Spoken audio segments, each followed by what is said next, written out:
Hi and welcome to part 2 of my report on Essen Spiel 2017, the biggest board game convention in the world in Germany.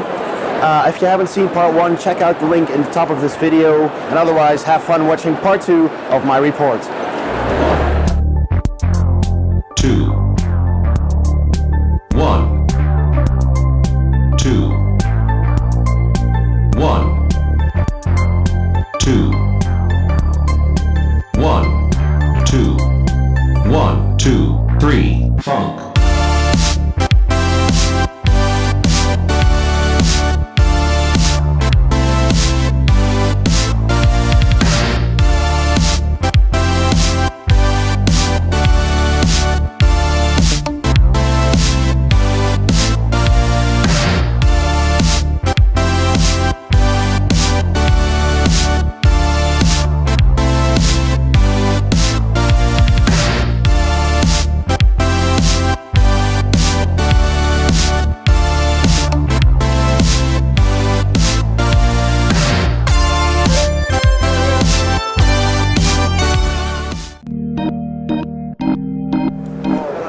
Okay, I'm here with Petersen Games with Sandy Petersen. Hello, how you doing?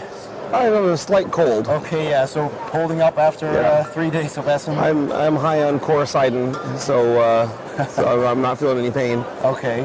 So, Sandy, what can you tell us about your newest games and the stuff that you brought to Essen? Well, the coolest new thing we brought to Essen is the German language edition of Cthulhu Wars.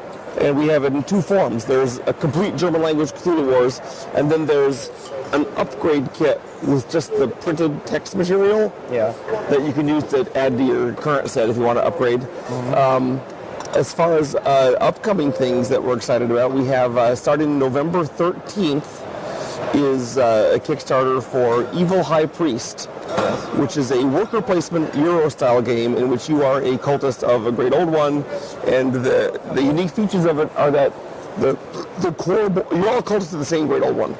But when the Great Old One is, when you break all the Elder Signs and he rises from the deep, then he picks who is the best guy among you, and he's the evil high priest. So though you all worship the same guy, you're not buddies.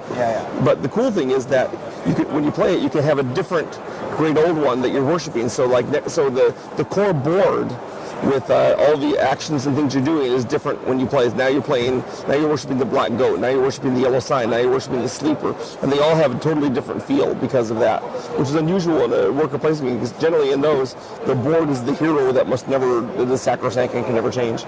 Another cool feature of it is that you get attacked by investigators, which is not unusual in this kind of game, but the cops come and raid you. Set up they actually dig an underground lair with traps and secret doors and pits to protect your stuff, so that's kind of a fun thing. Yeah, everyone has their own little thing.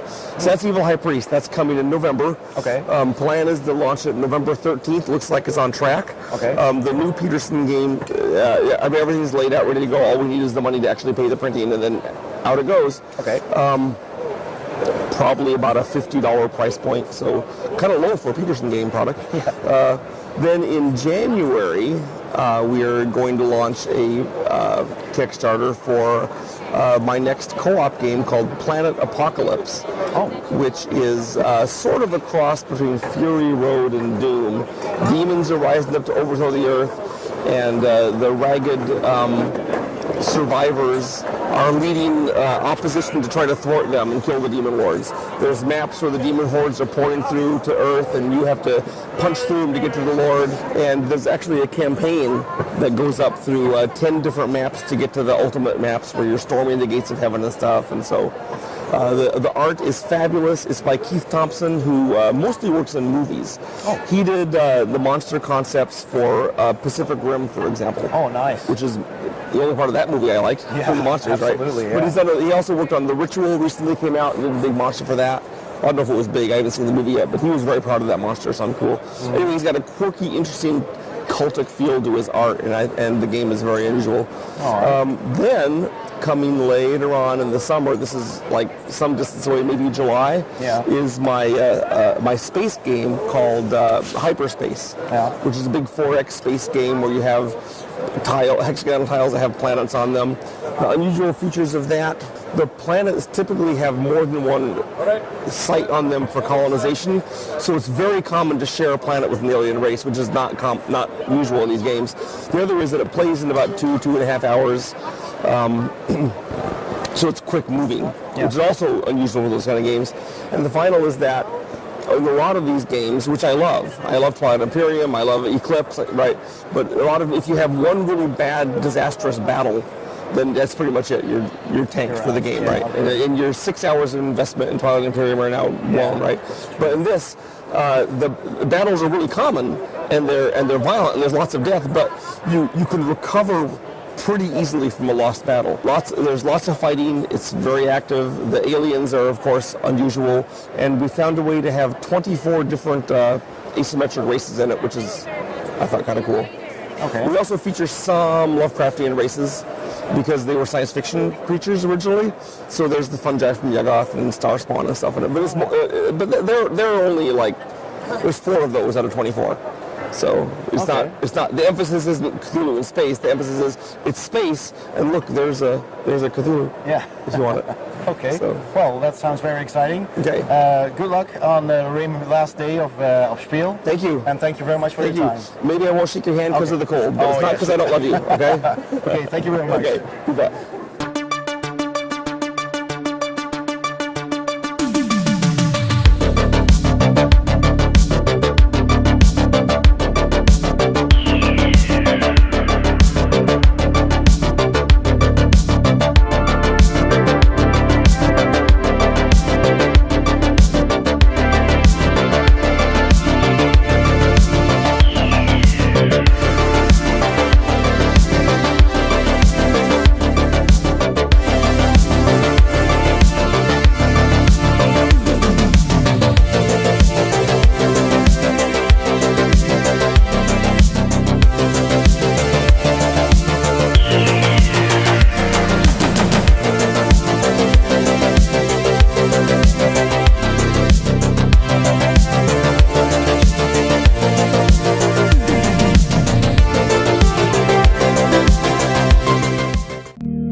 Okay, I'm here at Petersen Games with Lincoln Petersen. Hi, Link. Hello.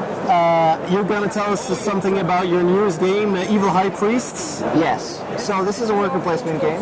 Yeah, and this is still a prototype, obviously. Yes. We do have the final art being laid out right now, so it'll probably be done by the end of the weekend. So Okay, cool. So it's a worker placement game, kind of like Agricola, Feast for Odin, in that you can place meeples like that. We will have meeples. Obviously, this is prototype, so I cobble together whatever I want.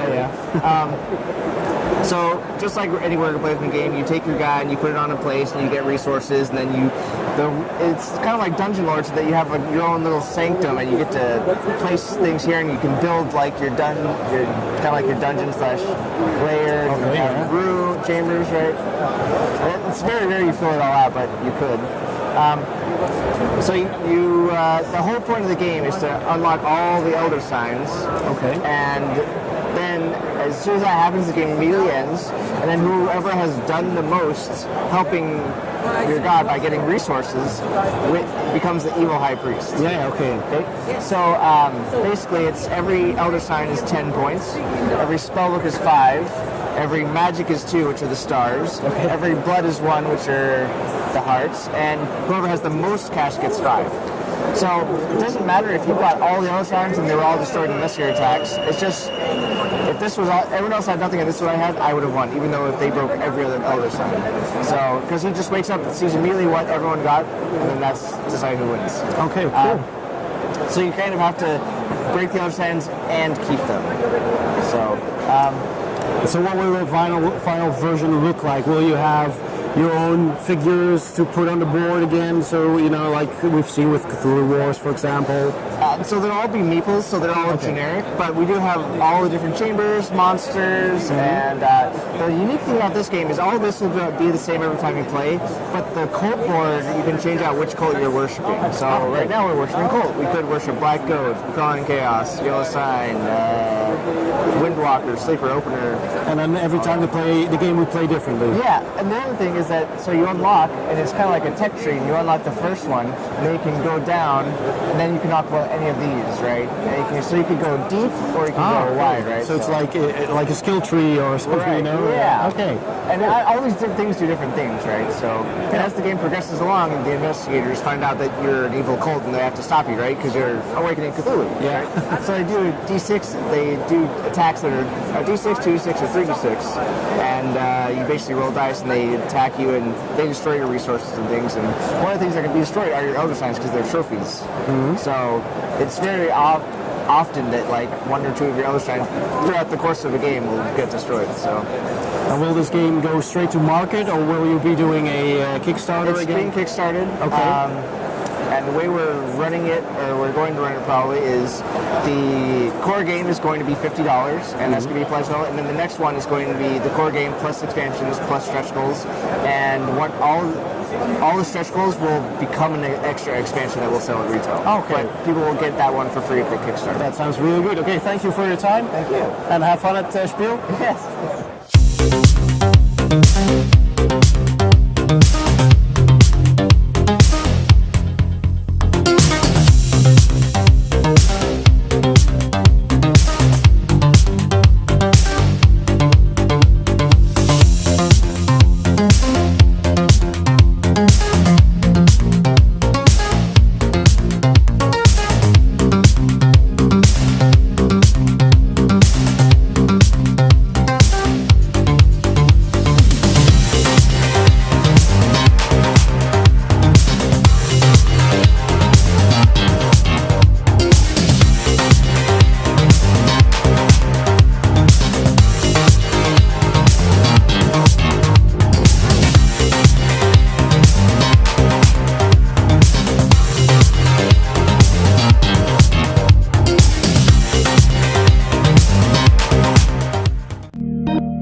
I'm here at Greenbrier Games with Gordon. Hi. Hi, Rick. So I'm really interested in your game Dreams and Shadows. What can you tell us about it? Well, Dreams of the Shadows is a fully cooperative game for 2 to 6 players. It's set in a dark fantasy world where you choose up to one of 8 champions to play and work together to defeat up to 1 to 3 villains.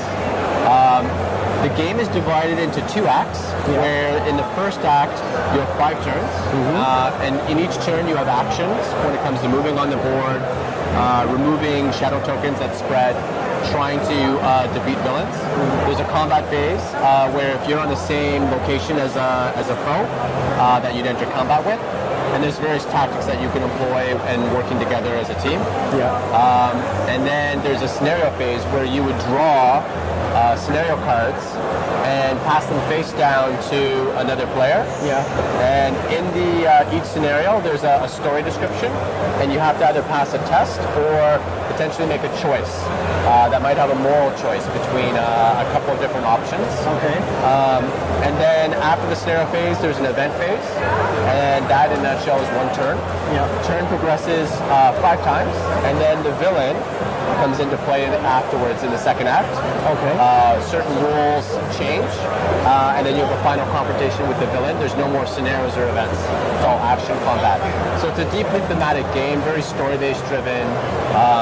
Each villain has their own motives and the reasons for doing what they're doing. And they have their own quests and minions that are aligned to them that you have to overcome. Okay, that sounds really cool. So each decision you make has an impact on the rest of the game?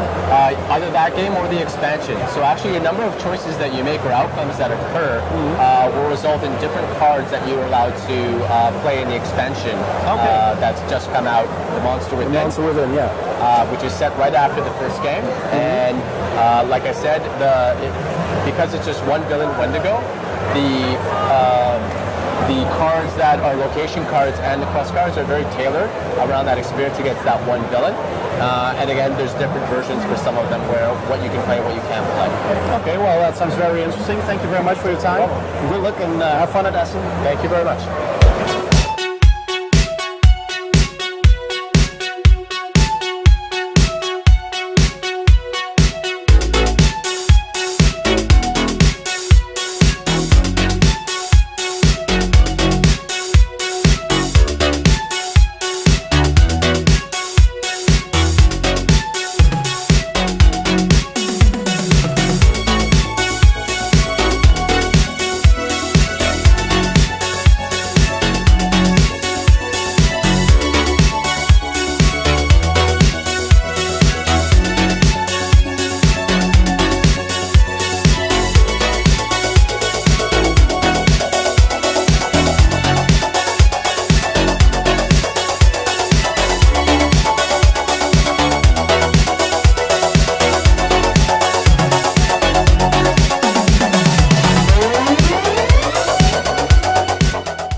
Still here at Greenbrier Games. We're here with Julie. Hi. Hi. Hi. So, what can you tell us about Folklore: The Affliction? Sure. So Folklore: The Affliction is a tabletop RPG.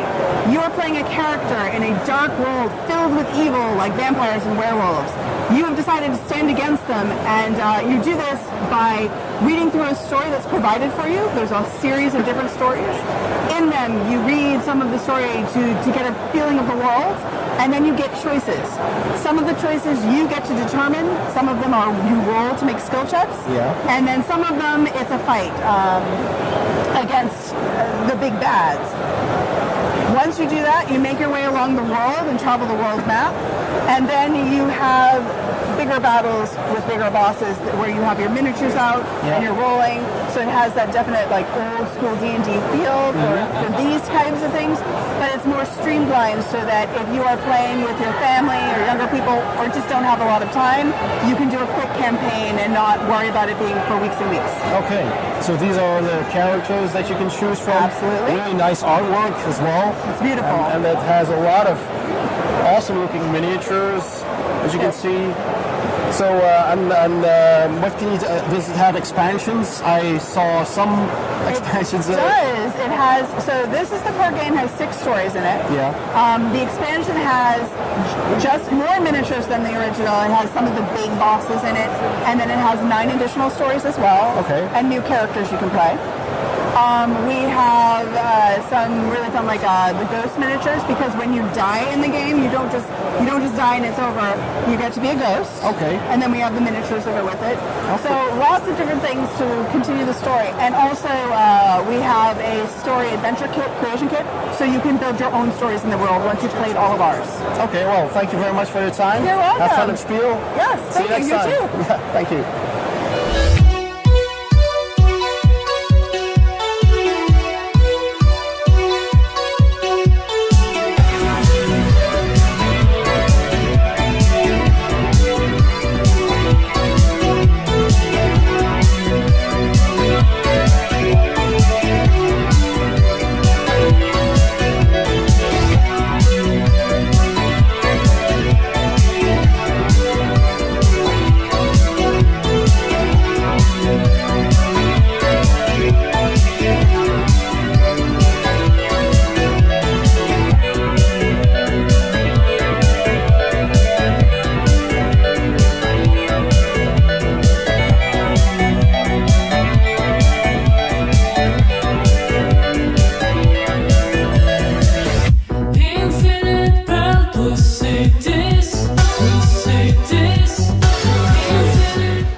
I'm here with Grimlord Games with Adam. Hi, Adam. Hi.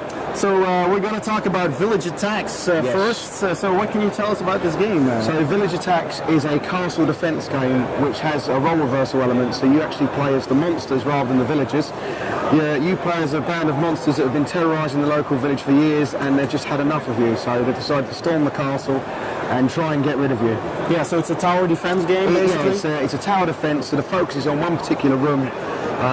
But yeah, it's sort of it's a modular system, so you can change the tiles around. You get loads of different scenarios. Okay, it sounds very cool.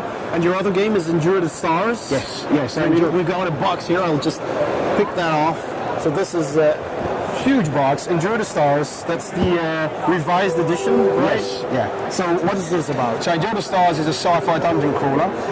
That's set on a ship called the Hikari, which was a planet exploration ship. And there are genetically engineering creatures, which never goes well, and it didn't in this case. So, yeah, the setting is that you play as a surviving crew, and there's loads of different missions in a campaign system where you're just trying to carve out a life and survive another day. Okay, well, that sounds very interesting. Thank you for your time. You're welcome. Good luck at Spiel. Thank See you you. next time.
I'm here with Kevin from Game Brewer, and Kevin, please tell us something about your games that you brought to Spiel. Hi Raymond, thanks for coming to our booth at Essen. No problem. This is Pixie Queen, Chimera Station and Castellan. Mostly the Dutch-speaking people have heard of it, but this is our first foray into Germany. Yeah. This is Pixie Queen. It's a game about the queen, and the queen is very angry. She's always angry. On the box, I've never seen her happy. On the box. And the goal of the game is to please her, or to try to please her, because even if you give her a lot of things, she's still not happy. Okay. So the goal is to make her less happy. Okay.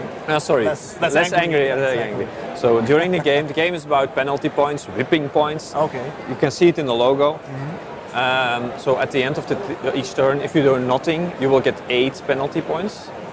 But if you do some things like give her gold or offer her food, the food she wants, of course, you can get less penalty points. And the goal of the game is to end up with Less punishment. the less Least punishment. punishment. But there are also some options to make her happy, and then you get positive points, and so there's a lot of things I really possible. like the artwork as well. I've seen the board and it looks really interesting. Yeah, it's also done locally by Jochem or Jochart.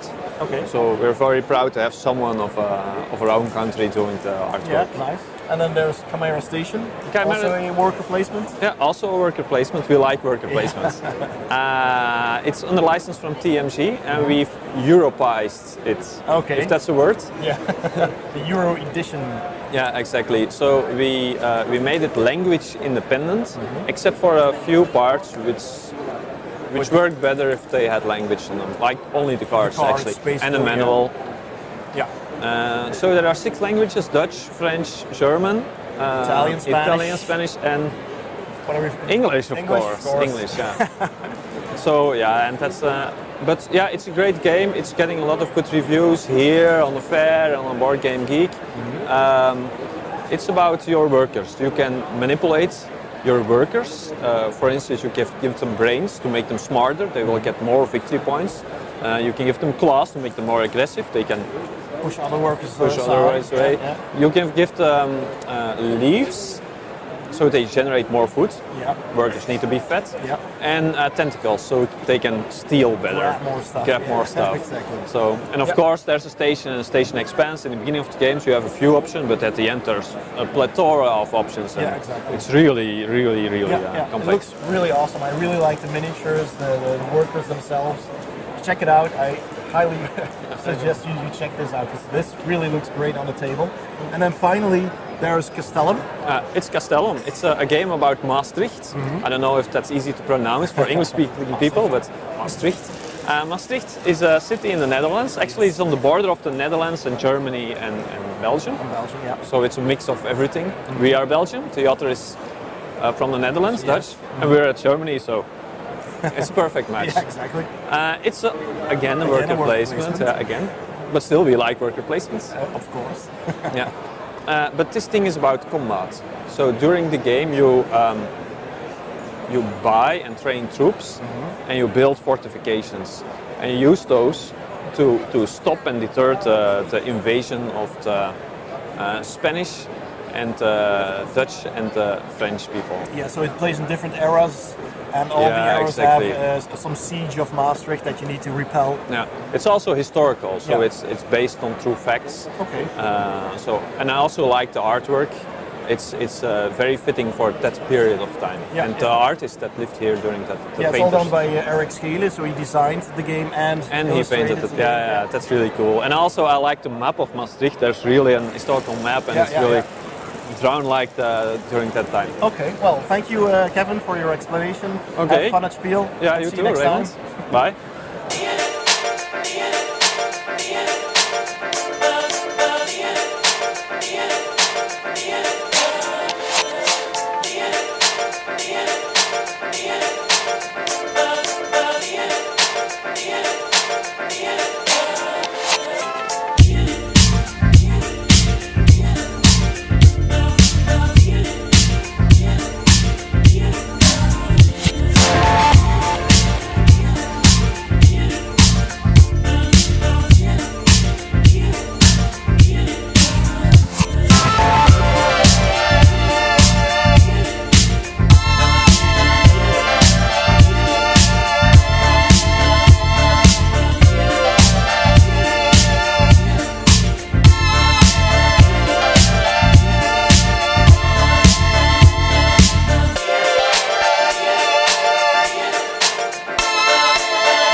I'm here with Ryan from Wonderment Games. Hi. And this is the game Quad Heroes that you recently kickstarted. Yep. So Ryan, what can you tell us about the game?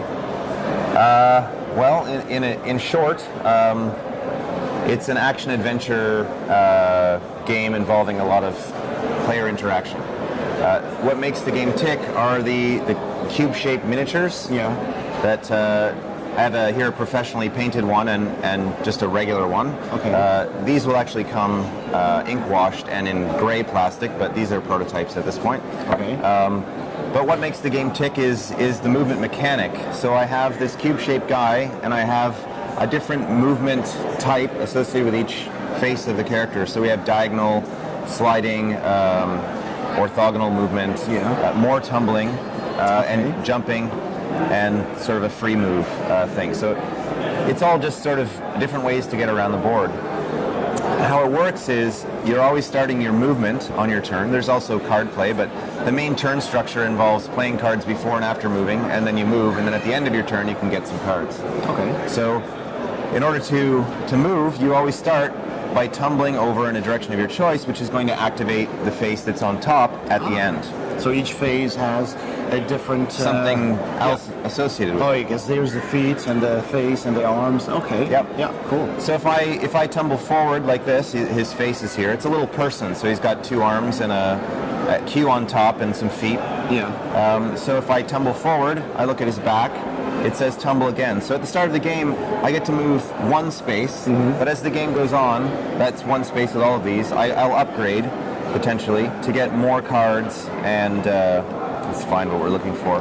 More cards and more distance on my movement. So for example, if I'm upgraded like this after 4 turns, I would tumble forward, and now my back says tumble. I can tumble like as a stop where I like, and then I would activate what's on top again, for example. Okay. So it's a scenario-based game. So there are roughly 30 scenarios in the rulebook. Okay.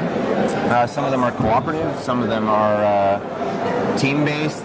There's free-for-all, all kinds of different things. There's puzzle-like scenarios. There are scenarios which this is set up for, which is one versus all. Well, I will be playing against 4 people, and trying to complete something before they can stop me in a certain number of turns. But I've been doing something different every day here, just to mix it up for myself. I played hundreds of times, so I'm just trying to, you know, I literally will make up new scenarios before I play, which is one of the strengths of this game. Okay, so you can make your own scenarios up yourself? Yeah, and just try it out. I mean, once you've played a few of the built-in scenarios, you'll have perhaps some ideas to try out, but that's not necessary. But it's such a big game in terms of versatility. There are 9 double-sided game boards in the box, 11 characters in the Kickstarter edition, which is technically still available and for late pledging. But lots of stuff to work with. Yeah. And this is the actual size. These are the final size of the miniatures. It's quite big, actually. Yeah. Yep. Very nice. And I love how colorful the board is and how everything looks. Really pops. And so you're programming ahead. Is that what you're doing?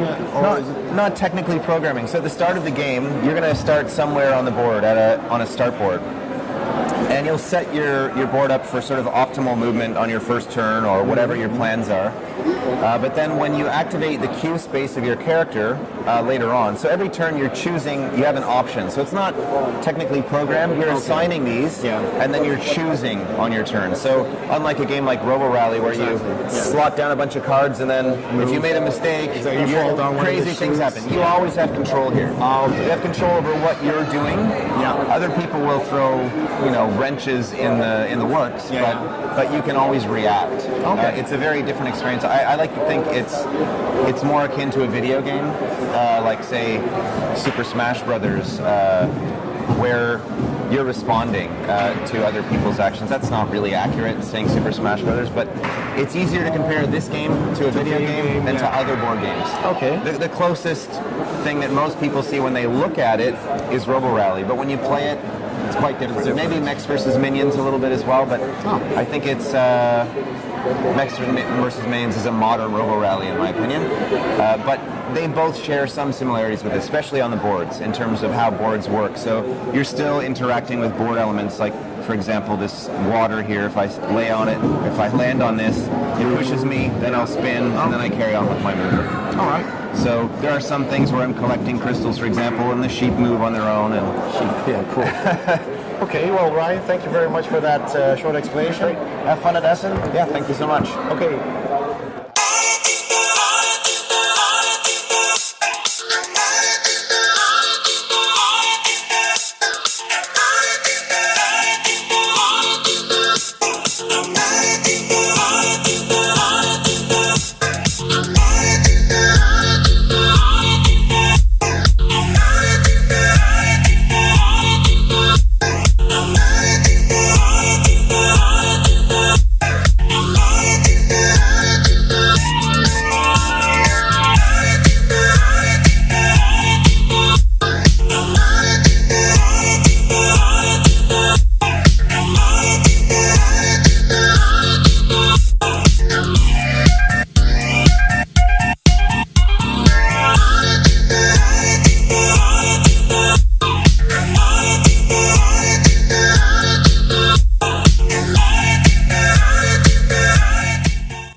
Games with Adrian. How are you doing, Adrian? Very nice. Okay. Nice. You're going to explain to me Bond of Demons? Yes, of course. For first, I can just make some sentence. We have 3 different tribes. Yes. And they are all compatible. Compatible, okay. Compatible, yeah. And the newest one is now Bond of Demons. Okay. It's an expansion. Oh, it's an expansion. Yeah. Okay. What we do in our game, we have dices, but no lock inside. Yeah. Sounds special. What we do with this dice, these dice have all numbers from 1 up to 6. Yeah. That's also the level of our creatures. Okay.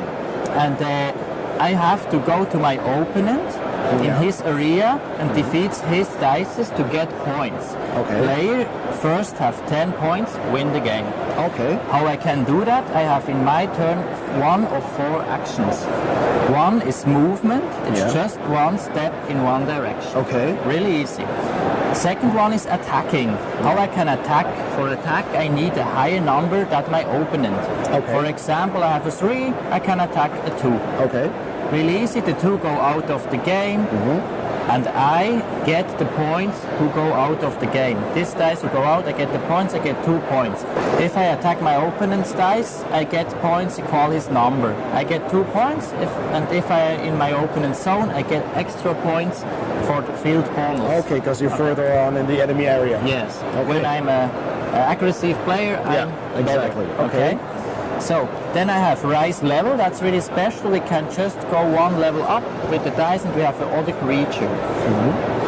Then I like that. Okay, so you can level up your dice. Yeah. So you don't actually roll them, you just deploy them, then you level up. It's really tactical. Okay. Just tactic, yeah. And the nice thing is each size is represent all the creature. And this creature have special abilities. I make just 2 or 3 samples that you show what it it's can on do. the card here. Yeah, we have nice cards. We have also, I can show it here. We have these cards in the expansion. They're really, really nice cards. With the artwork on them, okay. With this, you can have a look. Yeah, so Nice there's artwork. Lots of cool artwork here, all the creatures. And behind you have all the abilities of the creatures. Oh yeah. And also the symbol from the dice. Yeah, and it's in 2 languages, I see. It's all in English and German. And in German, Yeah. okay. Okay. So that's Light of Dragons then. This is the base game. That's the base game, Light of Dragon. Then we have the first expansion, it's Roots of Mali. Okay. And the second one Is Bond of Demons, the Demons. newest one, yeah. Okay. Great. Yeah. Well, thank you for that explanation. Yeah, thank you too. I hope you enjoy the rest of the show. Of course. Thanks for your time. Thanks a lot. See you next time. Of course. Thanks. Bye. All those moments